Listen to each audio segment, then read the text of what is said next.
You can earn more from your 9 to 5, and it doesn't have to mean burnout or juggling multiple jobs. Most people think that the only way to earn more is to work longer hours or start a side hustle. But that's not true. In this video, I'm sharing some of the most effective ways I've found to earn more, to earn what you're actually worth, and also some of the things that people overlook, how to get more out of your 9 to 5. Let's go straight into how we can do this. Firstly, take full advantage of your company's pension. So I think most people know that it's something that they shouldn't opt out of, but not everyone looks into how they can get the most out of it. Not everyone looks into the different conditions and what control they have over their pension. I think it's something that's really easy to forget. You get a job, you are part of the pension scheme, you don't opt out, and you just leave it there and you think it's all sorted. But I'd really recommend looking into it in a lot more detail. It's worth checking your company documents because a lot of companies will actually match what you pay in. Many people stay on the minimum because they don't realise that their employer will match their contribution if they increase it. So, for example, employers might say, we'll match your pension up to 10%. So you contribute 10% and we'll also contribute 10%. And this is essentially giving you free money. So there's a lot of opportunity you can miss out on there. So say, for example, you're on a salary of 50k and your default pension contribution is set at 5%. So that's £2,500 you're contributing to your pension every year. Now let's say your employer's pension contribution is 3%. That's £1,500 they're contributing towards your pension every year. So that's a total of £4,000 in total, combining your contributions and your employer's contributions. Now, if your company has a pension match scheme and you increase your contribution to 10%, i.e. you increase it to £5,000 a year, and your employer also matches that, so they pay £5,000 a year. That's a total of £10,000 a year being contributed to your pension. That's an extra £6,000 every year going towards your pension, going towards your future. So increasing from 4,000 to 10,000 gives you that extra £6,000. And in terms of just your employer's contributions, they're increasing from £1,500 to £5,000. That's an extra of £3,500 of free money every single year. And over 5 years, that's over £17,000 that your employer is putting towards your pension. That is a massive difference. And remember that pension contributions usually come out pre-tax. So you're not losing that 10% off of your take-home pay, which is what it sometimes sounds like. You're taking that 10% away from your pre-tax salary. So actually, you end up saving yourself a bit of money in tax as well. It's genuinely one of the easiest ways to earn more money because you're essentially getting free money from your company. And if you don't look into it, you won't realise. And it's such a simple switch, and it doesn't take too long to just look into what your pension contributions are and what your employer offers. And while you're looking into this, it's also worth looking into other schemes that your company may have that may help you save money. So things such as private healthcare or car lease schemes or maybe cycle to work schemes, because all of these things usually come out pre-tax, therefore saving you money. Now the next big one is getting paid more for the work that you already do. And that usually means by asking for it. Many people assume that they can't ask for a pay rise or they can't negotiate their salary until their manager or someone more senior brings it up or makes that suggestion. But in reality, that's rarely the case. People are not gonna freely hand over money or suggest that they should pay you more. That is very rare, and you usually have to push for it yourself. And women especially tend to avoid these conversations. They tend to think that they can't ask for a pay rise or they can't discuss salary, and they often get overlooked because of this. If you think you deserve a promotion and you deserve a pay rise, then you need to ask. you need to advocate for yourself. And this is one of the reasons why men get paid more than women. It's not the only reason. There are so many reasons and so many different factors involved, but it is one of the reasons. Men are less afraid to ask and more willing to ask for a pay rise, which means they're more likely to get it. Now, having the confidence, both the confidence to ask for a promotion, but also the confidence and belief in your own abilities, believing that you are worthy of it, and the confidence to believe that you can take the next step up is only one half of it. The other half is evidence. So you need the evidence to back it up. You need the evidence to present back to your manager to justify why you deserve that promotion. You need that evidence so that your manager can advocate for you on your behalf and prove to their manager or the level above why you are deserving of that promotion. You need to be able to prove your value and build your manager's trust in you. One of the best ways to do this is by keeping something that some people refer to as a brag document. It's basically a running list of everything you've achieved, any projects you've worked on, any improvements you've made, anything about how you've helped the team or improved certain processes, or what impact you've had and what outcomes it's led to. It's a running list of all of this evidence compiled in one place so that when it comes to promotion time, you have that evidence ready to present. This document is proof of everything that you've done, and it highlights the impact that you've had. And I think that's the key thing, is highlighting impact. That's the thing that managers and companies care about. They don't care about how many hours you've worked, usually.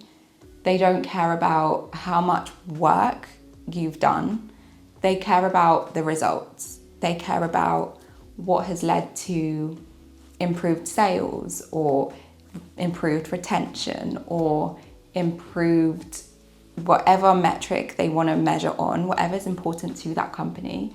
That's what they care about. And you want to prove that your work is adding that value and is basically improving all of those metrics that they're trying to measure. It's helping achieve the company's broader goals. You're more valuable to the company if you can prove how you've saved them time or saved them money. So this brag document is your way of linking your work to those outcomes and to those goals that they're trying to achieve.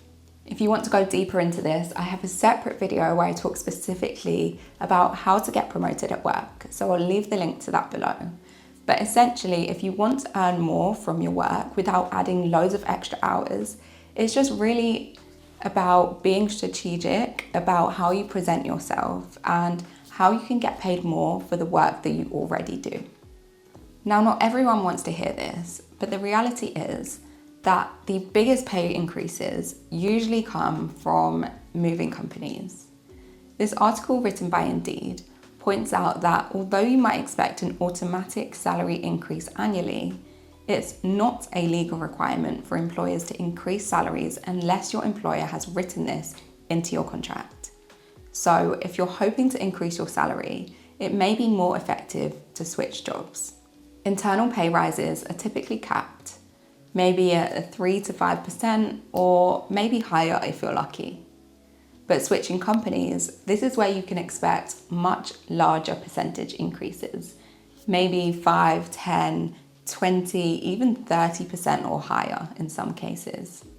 This same Indeed article references research from ONS, which states that those changing their jobs could expect an average of 9.5% pay rise, while those staying in their current role might experience an average increase to their earnings of 2.9%. Now, I'm not saying you should constantly job hop, because stability and experience do also matter. And there is definitely some value in staying at a company, staying with the same team, working your way up in the same environment in some cases. But if you feel like you've hit a ceiling at your current company where you're currently working and you feel like you're not growing, moving companies can definitely be the right thing to do for both your growth and for your salary. It can definitely be the most effective way to get paid more for what you're actually worth. That said, it's important to remember that there's way more to your job than just the salary. Sometimes money isn't everything. There are other factors to consider. It's about how much do you enjoy your job? Do you enjoy the people that you work with? Are you learning and are you growing? And do you see a future in this career? You don't want to chase the highest salary and end up burning yourself out or working in a job where you are constantly stressed, or you don't have any time for yourself, or you have to sacrifice other things that you really enjoy. Equally, you don't want to be in a job where you are not learning anything new and you're bored, you're not being challenged, and you're just letting the days kind of tick by. The key is to work out the trade-offs of the job and see what you want to sacrifice on, because at the end of the day, everything is a sacrifice. You just have to figure out your non-negotiables and work around that. About thinking of the different aspects, so the pay, but also your growth, also your enjoyment and your fulfillment, and all of those other things. And that brings me on to my next point. Focus on the skills, not just the money. It's easy to get caught up in chasing the highest salary, but the people who invest in themselves, invest in their learning, their growth, and their skills are typically the people who go on to earn more in the long run. Money comes as a side effect of these skills that you build, the value that you provide, and the problems that you can solve. For me, when I started focusing on becoming a better engineer, learning about architecture and bigger systems, learning about how to think about problems in different ways and how to think of those solutions in terms of the bigger picture, how to be better at programming, be better at communicating with my team, communicating ideas, and all of these other skills around being a better engineer. That's when those better opportunities started to arise. And that's when I started to grow and move forwards in my career. So instead of just asking yourself, how can I make more? Also think about, how can I learn these skills?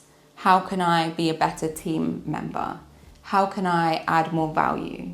And all of these things will essentially lead to better incomes further down the line. And that's because when you invest in yourself and all of those skills, maybe the technical skills specific to your job, but also skills around people and mindset and business, then that's when you'll see the greatest improvements. That's when you're able to provide much more value, and that's where the money will come. And the best part is, you don't always need to spend more money or more time outside of your 9 to 5 to build on these skills.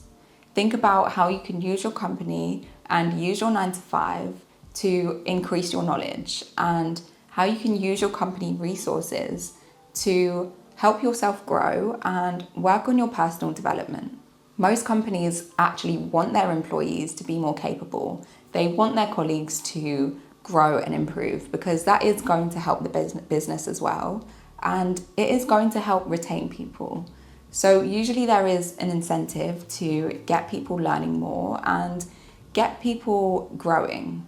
So they may have certain resources, they may offer discounted things. So maybe they offer a Udemy subscription or LinkedIn Learning. Maybe there are training budgets for you to go on certain courses. Maybe there are some links to some certification courses. Maybe there are some training days. They may also provide conference tickets or tickets to external events. Some companies also offer some mentorship programs. So maybe you can have a chance to be mentored or learn from people who are more senior than you. And all of these things are paid for by the company. So they're the perfect chance for you to learn and grow and basically increase your own value, increase your earning potential while your company pays for it. And upskilling in all of these different areas and also taking on opportunities that your company gives you more leverage to ask for promotions in the future. So it's essentially a win-win situation. If your employer is willing to invest in you, take full advantage of it, because the more you grow, the more you're worth, and the more you can potentially earn. Thank you so much for watching this video. I hope you enjoyed. If you did, don't forget to like, comment, and subscribe so you don't miss future videos. Hopefully see you next time.